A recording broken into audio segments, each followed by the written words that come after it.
Well, welcome to the Redmen TV. It's the review show. I'm Chris Paydeck, that's Tom Dutton, and we've got Ross Chandler over there. Bing!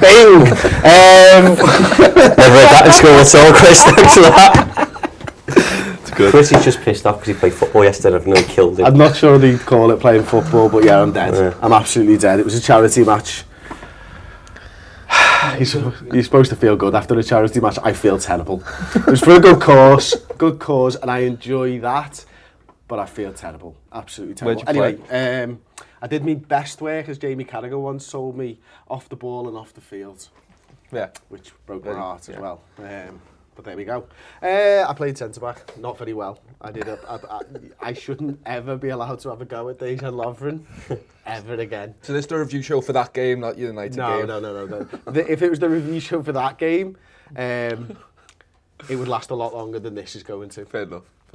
So we're going to get into it then. First of all, obviously Liverpool drew 0-0 with Manchester United on Saturday. We've had a couple of days now to really digest that result, digest that performance. I wanted to start off with a question about United. Tom, what did you think about the way that they played? It was weird, wasn't it? When a team that good comes and just plays effectively 10 men behind the ball, it's always going to be so hard to break that down. That's what Mourinho's always been so good at. I think they didn't need to really go for anything there. I know all the United fans expected they'd be amazing, but I don't think they don't need to come to Anfield and do anything really. The way they beat us is to sit back, wait for the counter, and they nearly did it with Lukaku, to be fair. But it's a good game plan against Liverpool, so fair play to them. What about you, Ross? It is, but I can never imagine whatever level of football you're playing, going to a game and not going for a win, regardless of who you are, especially Man United, to be honest. I know I saw you post-match things about Ferguson, like, you know, he'd never do that, but I don't think you can pick and choose where you're going to pick your points up from, because you could easily lose the next 3, 4, 5 games, look back on that game and go, well, we didn't really try, so... Do you know what I mean? It can bite you on the arse in a couple of months' time. Okay. Well, I asked the same question into the comments section, of course. Actually, we'll be filming the Final Word show later on this morning with John Machin as well and Ben Kelly, and that's where we get into the crux of the game. We'll use a lot more of the comments and stuff in this one. Evan Don Levy said United just hoped to catch us on the counter-attack. I think they hoped to counter us on the counter-attack. I don't think they really did much counter-attack, and I think they had one shot on target in the entire game, which was a good save from Simon Mignolet, in fairness. Johnny Bravo says, considering they said they were going to smash us 4-0, bullshit. Dominic Manning, they played like death. Jamie Howsam, I think we've done the best we could regarding their defensive setup. We should have scored though, maybe. I don't know. It says we should have though. Liverpool should have taken more risks, says as a fella. Do you agree with that, Tom? Well, that's interesting because on the commentary, Hughes obviously went the game and I was watching it at home. And on the commentary, Jamie Carragher said we should just go for this. And I really disagree with that. If we lose that 1-0 because we overextend too slightly, say the 65th minute, he goes all out. I know he went 70th minute and brought 2 people on. But if we go too early on that and then we lose the midfield, then that's 25 minutes of them just peppering our goal, and they've got quality. So then everyone goes, oh, we're terrible at defending again, when in reality we're not. We just overextended. So I must admit, I agree with that, and I thought it was a real sort of change in Klopp's tactics, Ross, for this game. I thought, you know, we've seen it in the past where, and it's been pointed at Klopp a few times during his Liverpool tenure, is that he only knows one way to play football, and it's attack. And I don't think we saw that this time against Manchester United. For me, we were much more, as Tom says, measured in our approach. You know, we didn't overextend ourselves. We let the attacking players attack, and the likes of Joe Gomez and Alberto Moreno didn't join the attack as much as they could have done. And I think we were a little bit worried about their counter-attack. For us, it was definitely a do-not-lose game. You know, of course we wanted to get the win and we wanted the 3 points, but that could have been devastating to us if we'd have gone all out attack and lost the game. Yeah, at that point of that commentary, I think was early on in the first half, and I think a cross came into the box and there was no one there, but it looked like there was no one there because they had 7-8 people in the box, and like you said, you can overcommit. I thought it was one of our better defensive displays. I know you said they only had one shot on target, but I thought we limited them with that midfield and that defensive stepping off a bit, and maybe that's something going forward that we can run into, because we've all seen the Burnley game, Sevilla game, where we have overcommitted, and then I mean, I think another game, you know, if it's not for David De Gea, you go in front in there, don't you? And then they have to change they have to adopt their style of play, and they have to come out and play. It's one of them because we defended. It's the way we play every game, and we just recycle the ball so well. We get them, we get the ball, get to the ball early, I should say, and just smother them. And we do it every single game consistently. And when it works like that, it's fantastic to watch. I was literally watching it with a massive smile across my face. Every time they went to attack, we went, no, we'll take the ball back in the midfield and we'll start again from midfield. Yeah. And it's been a factor of Klopp since he's come in. It's great. Just a quick one, sorry, for Tom. Scott Richmond says Tom looks like an albino Salah. Yeah. Okay, happy with that. Thank you. And then, okay, we'll move it on then, because we wanted to talk about this later on in the show anyway. Jack Bascom says, thought Oxlade-Chamberlain should have come on earlier. He was impressive when he came on. I felt we missed someone who could run at defenders. He deserves more credit. And he also asked, who do you want to look at in January? So we'll take the substitution start of that, please, first. And Irish Blood Red says, why does Klopp take so long to make substitutions? Ross, do you want to answer those? Yeah, substitutions, I agree. Oxlade-Chamberlain, he looked really sharp when he came on. He was a bit of a threat. Substitutions, yeah, it's hard for me because I always think change something and mix it up, like you have someone that comes fresh and like that. But in the games that we played, there's not been anyone that's been terrible to take off. It's just that last bit of trying to score a goal. There isn't anyone that would play crap on Saturday, I don't think. And I'm struggling. Who do you take off? Maybe you take Firmino off, or I don't think he did in the end, did he? Yeah, he took Firmino off for Solanke in the 87th. That for me, 87 minutes is too late for someone to come in and try and affect a bigger game as that is. Across the board, yeah, substitutions for me are too late. I think, you know, for me, and talking about this game first and foremost, I did feel that they were a little bit late. I think generally speaking, I do think the Klopp makes his substitutions a little bit late, but also on the flip side, I was sat next to a mate of mine, James, at the back of the Kop, and we spoke on 60 about whether you'd make a substitution, and both of us said probably not, to be honest with you. Now, I didn't think it would go to 78 and 79 when the substitutions are made. You know, Oxlade-Chamberlain comes on for Salah and Coutinho's replaced by Sturridge, I think, a minute later. Now, our conversation around 60, Tom, was who do you take off? And if you make a substitution and you lose the game, you're in a world of pain here. But we're dominating possession, we're doing everything right, we're creating chances, we're still not finishing the chances, which is the story of our season so far. I can understand why Klopp didn't roll the dice, is what I'm trying to say. That's it, we were in the flow. We were pinning them back like we had all game, and I think it is hard because you need to make sure that they're going to be defensively minded, I guess. I can't remember what the right word for it is, but you need to know that when they come on, they're not going to break the rotation, and that's the big struggle. I think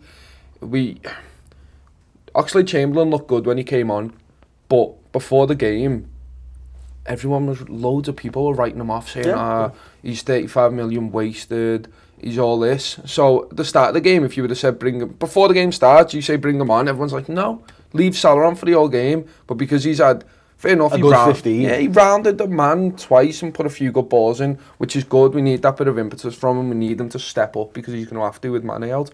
But I don't know, I think, especially with the bench we had, it's hard. Like, I wouldn't trust Sturridge to be able to track back. He did, to be fair, but yeah.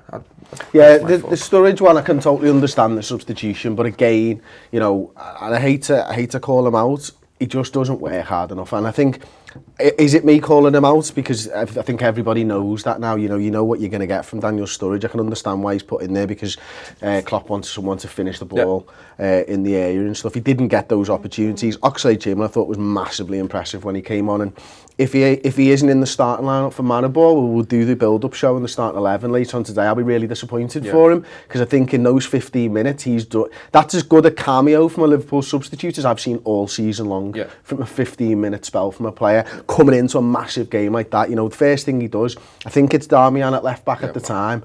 First thing he does is round him twice, as you say, and he does it again. He hits 3 corners, I think he takes during the game, 2 of which, one goes on Lovren's head, one goes on Matip's head, and the other's a poor one that I think goes out for a corner again anyway. Maybe it's the man at the near post. That's good. One of the things that I found quite strange, I don't know whether anybody noticed this now, it might be a personal preference for me. I like in-swingers on corners, always have. Salah was taking them as an outswinger, and Coutinho was taking them as an outswinger, and I thought that was quite strange. Like, whichever side we were doing it, they were always outswingers. I don't know whether that's something I've not noticed so far this season, but I definitely noticed it in this game. I haven't kept my eye on it, but I think it just gives you a bit more as a player attacking the ball in the box. Maybe running onto it. Yeah, I think maybe they must practice that all the time. I don't know, the in-swinger's hard because you're always going to give the goalkeeper a chance. And with David De Gea, maybe they're thinking, let's get it as far away as possible so we can at least get a melee in the box. Instead of David De Gea just going, yeah, I'll take that. The goal, we nearly scored from a corner because they cleared it out and then they all pushed out straight away, didn't they? And that's when Firmino did 3 or 4 of them and then brought it back in. Is that the one for Matip? Yeah, with like there on the front foot running away from goal. Maybe that's how they would try and create some space. That save from Matip by De Gea is absolutely world class again, isn't it? Like, you know, he sticks a boot out, he's going the wrong way, he somehow manages to not put it into his net. I mean, that's the difference. I mean, they said it in commentary. Obviously, I've watched the highlights back and stuff since the game, and they said it in commentary. He saves them points, so he saved them a point there for me again. Yeah. You know, and the confidence that he must give that back line. It's almost night and day with what we've seen so far from Liverpool goalkeepers this season. He is fantastic. I think he's obviously the best goalkeeper in the league, in my opinion. But then, I mean, that save was fantastic. Take nothing away from it. Mignolet had one job to do in that game, and he did it resolutely. Yeah. And I don't think many people are talking about that, but the amount of times, that was the one easy chance. The last time we did this, and we say, we can't, all right, we don't give that many chances away, but when we do, they're easy chances. They worked that really well. That was beautiful football. Lukaku finishes that quite often. You know what I mean? So that smaller teams. Yeah, well, exactly. But you know what I mean? He has the quality to finish that off. And Mignolet just went, yeah, all right, it was straight down his throat, but he saved it. He stopped it. He nullified the threat, and that was the one. He had. Did Lukaku have less touches than Mignolet that game? I'm sure. Yeah, I saw something on Twitter. I don't know how true it actually is. Okay, well, I've got a question coming in from Joel Van Herten. Did you guys agree with the starting lineup? What changes would you have made, keeping in mind the likelihood of Mourinho's defensive setup? Ross. Yeah, I agree with it because I think for us that was available. That's our best 11. And would you not like to see Coutinho drop into the centre? No, because I don't think if you put Sturridge in there, if you already Sturridge doesn't work, and then you end up putting Firmino out wide, which never works, and then I think for me, it's expensive. Sturridge comes into the first half. I don't think it's fair because of his work rate, the amount of stuff that he creates, the amount of time he has on the ball, his work with Coutinho and Salah, and that midfield link. I don't think he's the same as Sturridge, and like his work rate to get back. I don't think. And then the only other thing I might have done was maybe Dom Solanke, but then again you're putting Firmino out wide midfield. Saying that though, there's the option of Alex Oxlade-Chamberlain as well, isn't there? Yeah. You can just drop Coutinho into midfield without messing around with the forwards. Definitely. I mean, in terms of how we're attacking, I think that's the way we had to go. We had to. The one thing that I'd say is maybe you'd switch Joe Gomez out for Trent. That's what I thought to start with. Joe Gomez had a blinder, and he just showed that look, he's good enough for this team. Maybe a right back, definitely. It's centre back. Don't know yet. He's not had the chance, but he's taken his opportunities this season, and it's really good to see. But he was the one thing that I thought maybe, but he proved me wrong. I thought Moreno was bang up for that game as well. Yeah. We've all been his biggest critic, and he's like every game he just keep kind of build himself up again. And after this one, I thought, is that right now? It's time to stop giving him some stick, because he threw in a last-ditch tackle on Young after the Mignolet save. And then after that, he trapped back and then jumped in a bit behind to the side and slid in and stuff. I must admit, the first 20 minutes they were getting open down his side, and I was a little bit disappointed with his positioning. After that, he obviously changed something. I don't know whether centre half was speaking to him or Cop was speaking to him, where he just noticed himself that the ball kept going over his head. I thought he stood up to it really well. He was picked on by Manchester United. Every goal kick, every long ball was over to Ashley Young against Moreno, and he stood up and won the headers. I'd say maybe 8 times out of 10 for a midget. I think that's absolutely sound. And really we've seen him do that against Lukaku when Everton played with Lukaku, and Lukaku would move out onto Moreno and target him, and it must fire you up as a defender to know that you're that weak link and you're getting picked on because they think you're shit. Yeah. And he stands up to it, and he stood up to it again. Like, I was again really impressed with him. So I've asked in the comments who was your man of the match and why. So we'll come to you guys after this, but Pog Donkey, Salah without a doubt, Byron, Groenwald, Gomez man of the match, Sarah Smith, Salah, Joel Ahmed, Gomez, Jack Bascom, Gomez, Evan Donlevy, man of the match was Joe Gomez, defended so well and kept Martial quiet. Pog Donkey said Salah did skills and tricks, which was great to see, shows that he's not all about pace. Sarah Smith adds on to hers. Gomez, Salah, Hendo and Coutinho were the best for me. Personally, I went with Joe Gomez as well. I give him a 10 out of 10 on my player ratings. I think not only did he have Martial in his pocket, but they swapped the wingers round and they moved Young over to the left-hand side because Martial was getting absolutely no change out of Joe Gomez second half. And Young was in exactly the same boat. And, you know, it was telling for me just how good he was in a defensive sense. You know, he had that one where you think his positioning's bad as he's running over to the touchline, but I think Martial flicks it and it ends up just hitting Joe Gomez on the head and staying in place somehow. I thought he was superb during the game, but you know, who were your man of the matches and why? Well, I mean, it's hard not to look past him, but I think there was spells for Coutinho and Salah there. Both of them had maybe a 20-25 minute spell. Salah first half, Coutinho second half, where they both just went, I'm going to take the game by the scruff of the neck. Didn't quite work. I think if one of them scores, neither one of them, it's one of them, but I think it's got to be Joe Gomez. He just, like I said before, he stepped up and he's showing now. Like, Klein's out. When Klein comes back, this is going to be really weird. We have 3 right-backs who I would have no problem coming into any game that we play. And Klein's going to have a tough time coming back in. I want him to come back in, obviously, but then does that let Gomez then come into the centre? I'd love to see that because good problems to have, isn't it? Rossi, was your man of the match, mate? I'd have to go for Gomez, but I don't think Salah's far behind him. Yeah. But I think Gomez edges it because of, like you said, both wingers that he played. But I think it's the stature of the game and his age as well that people tend to forget about. You know, Salah's a lot more experienced, like, internationally and in that league. But for him to come and play that game, you know, it's a massive game on for anyone's shoulders. But just to come in, be dead calm, and there was no point in that game where I was worried about our defence for the first time in months. Yeah. But Salah in the first half, with some of his touches and the way he was playing, was just like, you can see he had that confidence from scoring that last minute penalty in the week. It just went straight to his head, and so it should do. Yeah. Definitely. Okay. I asked everybody in the comment section who was your man of the match and stuff, and Joshua Agogwa said De Gea because of the save, the cunt. Yeah, you know, it's a point save, isn't it? Okay, we'll go back into it then. People talking about Lovren lacking pace, but he kept Lukaku in his pocket. That was Lawrence Shawn. I thought Lovren was really good. I thought he was amazing. Yeah, and again, it kind of goes back to it for me, is that, you know, we did play a little bit more reserve. We were aware that they wanted to counter-attack. I don't think that was Mourinho parking the bus. I think it ended up them parking the bus because they had nothing to give. I don't think, and I questioned Full-Time Devils on one of their videos, or Cheeky Sports on one of theirs, I can't remember, after the game. If that's Man United parking the bus, they don't play Mkhitaryan in the 10. Yeah. Because I just don't think he's that type of a player. You know, it's not a guy that you want backs to the wall defending as Henrik Mkhitaryan. And the fact is, I didn't even notice he was playing for 20 minutes. The ball hit him on his shoulder as Man United cleared it. I think it was the first touch he had in the game. And I think they came to counter-attack us, and we were so good at keeping them from having the ball that it ended up them second half having to park the bus because they were getting absolutely nothing out of us. Tom, question for you then. Who's happy with the point, mate? Oof. I think it depends, because I want to know what all these United fans now is thinking now that they didn't beat us 4-0 conservatively. I'll tell you what they're thinking.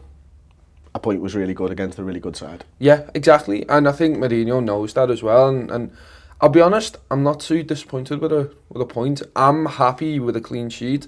I'm happy with the fact that, because it's weird, we played the same way that we have done for most of these games, and we've just, this one we didn't concede a late goal to make it a draw. This one we didn't. I don't know, it feels like the same result, but people are a lot more positive, which I'm happy about, because I was positive after the other ones. There's a lot of good things to build on. I think we set our stall out and we wanted to win that, and I think I'm a little disappointed, but that's just because we played so well and we battered them. we stopped them from having anything. So I think they are, but I must admit, Ross, I'm in the same boat. I think Manchester United are much happier with a point from that game. That's what they came for, like Tom says, though. I'm happy as well. Obviously, everyone would have preferred 3 points, but you look at defensive display shows what we are capable of. We limited them to chances, and like they're not a crap side. The amount of goals they scored this year, they're only just behind City, I think, on goals they scored. But it's just because they were on the ropes the whole game. Like throughout, as that game went on, you kind of thought, "Oh, we'll score in a second, or after half an hour, or they'll come out and play now. They'll stop this defensive thing because the crowd's a bit quiet, and then they'll start to play." And I think it must have been hard for them to gamble, make that decision, as we said earlier, because you thought, well, they'll start playing now, and it got to an hour and think, okay, they'll start playing in a minute. They're going to come and do it, and they just didn't, and they made it hard for us.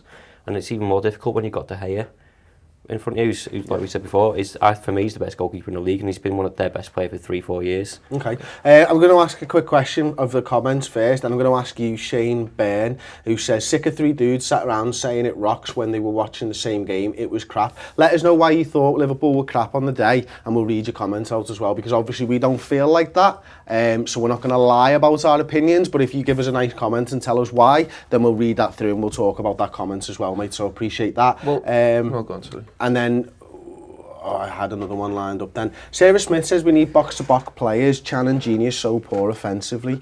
Sarah, thanks for the comment. I disagree with that in part because Genie Wijnaldum in that first half, I thought that was one of Genie's best games this season, to be honest with you. And I've seen it quite a bit on Twitter and stuff this week, and since the game. And it's how Genie never drives with the ball at his feet. I thought he did that, He plays through Bobby Firmino in the first few minutes of the game, doesn't he? And he picks up the ball off Mo Salah, drives from inside the centre circle, drives to the edge of the box, plays Firmino through, gets on the end of Firmino's cross, nearly scores a goal. I want to see him do it more, but I don't think he's poor. No, I was quite surprised when I was watching it and kind of thought, oh my God, is that Genie Wijnaldum doing that? And you kind of go, what credit, fair play for doing it, having the balls to go and do it. I don't think that the poor offensively. I think, like we said before, you're not sure what they get told to do. Like we said before, one of you go up front and 2 of you hold back, and in case we lose possession, they come and hit us on the counter. You need to be set up. You can't go like, well, let's everyone just go gung-ho and then comes back and bites you on the arse. Otherwise, you get comments going, oh, they're too offensive. Well, Sarah's just said there, look how many goals Pogba scored, for example. And that's fair enough. I think, obviously, we play a different style. We're going to get that next season anyway. We're getting Naby Keita in, who's going to be that, hopefully. Hopefully that box-to-box who's got end product at both ends of the pitch. Yeah, so I think as long as we battered them in the midfield that day, and we make no mistake. So I think it doesn't matter that we're not...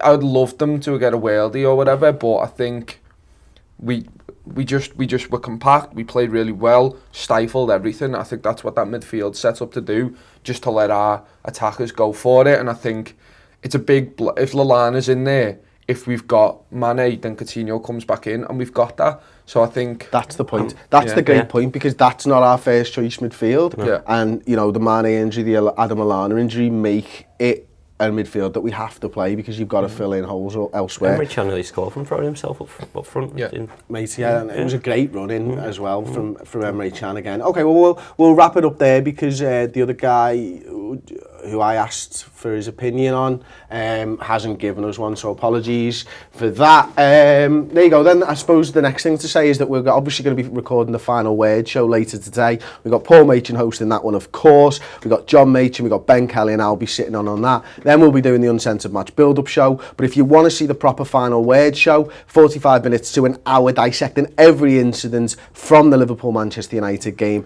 If you want to see the Lucas Leiva interview from when we went out to Rome just over a week ago, then you need to sign up to the redmentv.com. If you haven't yet, you should. It's only £5 a month. You get all the video versions of everything we do, exclusive podcasts as well. There's written content on the website. It's a one-stop shop for your LFC fandom. Get on there, get subscribed. You'll love it, I promise you. And if you don't, fuck it off. It's free for the first month. Gents, thanks for joining me once again. Like the video, subscribe to us on YouTube, and check me out later on the Starting 11 prediction show for the game against Maribor.